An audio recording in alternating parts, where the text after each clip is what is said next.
In the heart of America, where the Missouri River winds through its diverse landscapes, a remarkable tale of nature's power and human resilience unfolds. Picture the serenity of the river's banks, the vibrant tapestry of life it nurtures, where flora and fauna harmoniously coexist. But beneath this seemingly idyllic surface, a different reality lurks, one that reminds us of nature's unpredictability. Today, I'd like to tell you about the 2019 Missouri River flooding and the effect it had on the states that it flows through. The Missouri River region has a history of flooding, with the prior one being in 2011. Flooding in the Missouri River happens quite often, with the previous years of 2016, 2017, and 18 seeing minor to moderate floods. However, those floods did not have as great of an effect as the ones seen in 2019 and 2011. So, what causes these floods? Well, they're caused by Missouri's weather patterns and seasonal variations of hot summers and cold winters. Their winters are typically very cold, with temperatures dropping below freezing.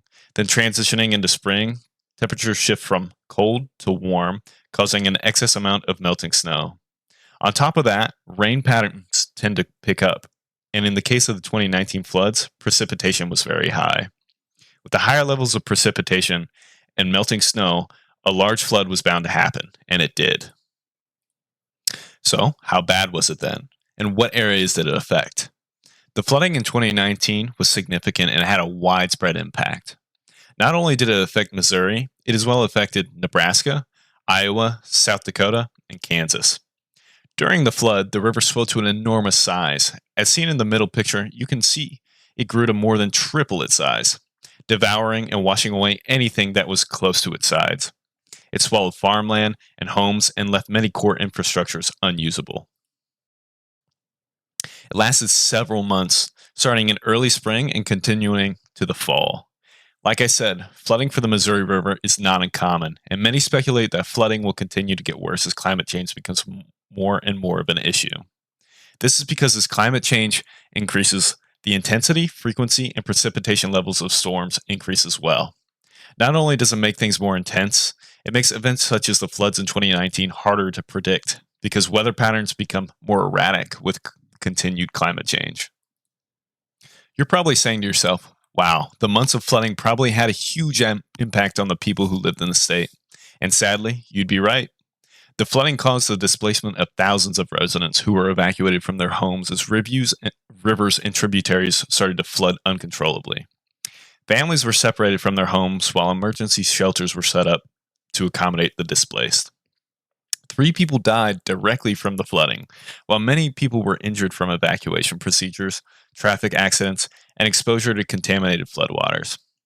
Roads, highways, and bridges were washed out or severely damaged by floodwaters, hampering transportation. Access to healthcare facilities, schools, and essential services were disrupted. The flood caused extensive damage to farmlands as well, including delayed planting and destroying of crops. Many farmers faced financial losses due to crop failures, and the rural economy suffered. Fields remained waterlogged for extended periods, causing delayed planting or preventing planting altogether. Crop losses were estimated to be in the hundreds of millions of dollars. Livestock losses were also significant. Governments at various levels faced substantial repair costs for roads, levees, and public infrastructure. In the state of Nebraska alone, the estimated infrastructure repair costs exceeded $1.3 billion. Many small businesses, particularly those located in low-lying areas, experienced disruptions. Business owners had to close their doors temporarily or permanently due to flood damage. Supply chain interruptions affected larger industries, especially in the agricultural sector. Riverfront communities and recreational sites saw a decrease in the visitors due to concerns about flooding. Revenues for restaurants, hotels, and other tourism-related businesses fell as well. The federal government, especially FEMA, located millions of dollars for emergency response and recovery efforts in the affected states. These funds covered expenses related to search and rescue, temporary housing, debris removal, and public infrastructure repair. Insurance costs, especially those in relation to agricultural businesses, skyrocketed as well. So what's been done to stop this from occurring again in the future? Well, as you would expect, all of the damaged levees and water gates have been repaired and reinforced to take on greater force. In addition to that, new emergency spillways have been added to relieve areas that are more easily prone to flooding. As for the new systems and teams put in place, a 4-state group called the Recovery Advisory Working Group was formed after the 2019 flood to develop actions for reducing system risk and enhancing interagency collaboration. The Water Resources Development Act of 2020 authorized a study to assess the entire lower Missouri River and develop a better future river safety as well. The study involves collaboration with various stakeholders, agencies, and local communities focused on flood risk management. Thank you for your time, and I hope I was able to teach you something about the 2019 Missouri floods.